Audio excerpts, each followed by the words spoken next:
boxing truth here.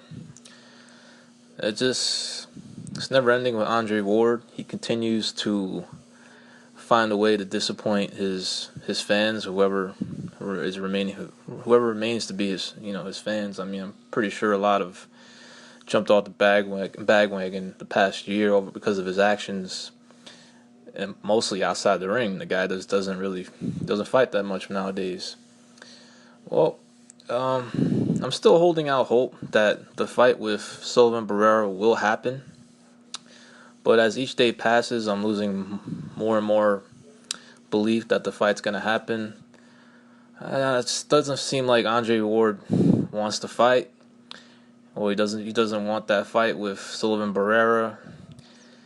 Him and Barrera were on traded a couple of jabs on Twitter. Mostly it was one-sided in Barrera's favor. He kept spouting off on Twitter, telling people that Ward's ducking him. He don't want the fight. He's scared.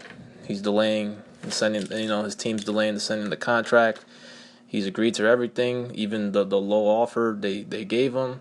I'm hearing it's $350,000. He says no problem. Barrera is down. Just sign the contract. Just give me the contract. And Ward's only response was that he's not, that there's no money for Barrera, and he's not going to get rich off him, which is a funny statement, because I've been wanting to ask Rock Nation, are they getting rich off Andre Ward? I mean, are they getting rich off anybody? I mean, has Rock Nation even made a dime ever since they entered into the boxing business? I mean, I find it hard to believe. Ward's only fight in 2015, he couldn't sell out the Oracle Arena. I was hearing a lot of tickets were given away. Only 300,000 people tuned in to watch him on BET. I was one of those 300,000 people because I was intrigued to see if Ward was still elite, still had it. I'm not sure he proved that he was still elite against Paul Smith. I saw a fighter who still had skills, the ability, but I didn't see a very strong fighter. I didn't see a lot. I didn't see the same strength. I didn't see the same power from Andre. Those types of long layups like that could really affect you, as a fighter. If you're not fighting, your body changes. Your hands get softer. If you're not training, your demeanor, your ferocity, everything just, the more you're not fighting, the more the fire comes out of you. So I don't know.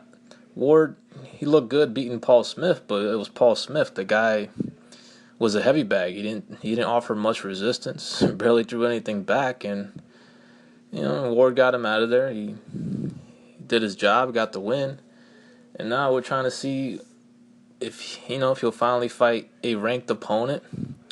And this is the thing. I mean, people were giving him props because a lot of people thought this fight was finalized. It's not finalized according to everybody involved in negotiations. And people were giving him props, but here's the problem. Why should we be giving Andre Ward props for fighting the opponents he's supposed to be fighting? He's regarded as pound for pound. He's number 4 according to Ring Magazine. I mean, he should be fighting these types of opponents. And Sullivan Barrera, let's be honest here, he's not considered the best light heavyweight in the world. According to BoxRec, he's the number 23 best light heavyweight in the world. He's ranked number 1 by the IBF organization for Kovalev's belt for the IBF. I mean, Sullivan Barrera, with the eye test, he's a good fighter. Strong, throws powerful punches, good right hand, good right uppercut. But he's no world beater yet. I mean, he hasn't proven that. He's got his resume is still very soft. The best fighter he beat was Karo Marat. I mean, come on, let's get serious here. This is not the best light heavyweight in the world Andre Ward's fighting, but it's the perfect opponent to see where Ward is at. We need to see if he's still elite. And Barrera's manager is very confident. I mean, he's willing to roll the dice to make this fight happen. He's willing to take the offer that Ward's team gave to them, and he feels Sullivan Barrera has a hell of a chance to win the fight. I mean, he'll be fighting a guy who hasn't been very active, moving up in weight, still hasn't fought a legit light heavyweight, and his current level is unknown. I mean, people can rank him an elite fighter, number 4 pound for pound, but we really don't know if Andre Ward is the same fighter that he was 4 years ago. It's been almost over 4 years since he's beaten a top opponent in his division. We really don't know the level of Andre Ward is at right now. We can only find that out if he fights Sullivan Barrera. I'm still holding out hope the fight will happen.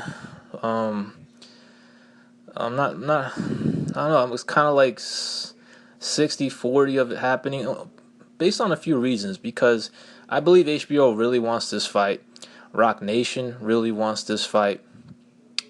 Virgil Hunter wants this fight to happen. He wants to see where Ward is at as well.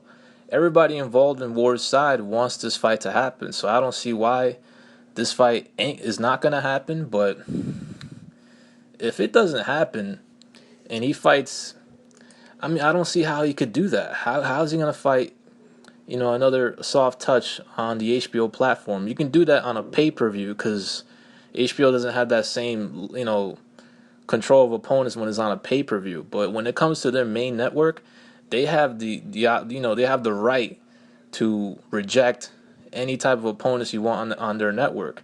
It's really their choice of the opponent that they get to fight. So looking at the rankings, the light heavyweight, who can he fight if it's not Sullivan Barrera?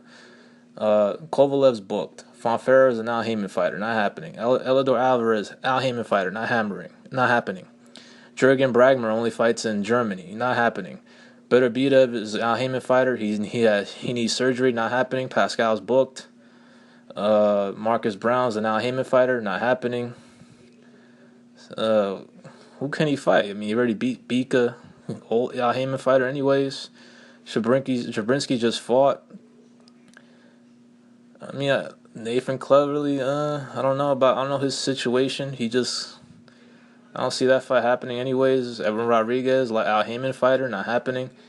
So who can he fight? There's really no other names that, in my opinion, HBO will accept at the moment. I mean, Sean Monaghan, he's a ticket seller in New York, top ranked fighter. I mean, he would be like the call out of the bullpen.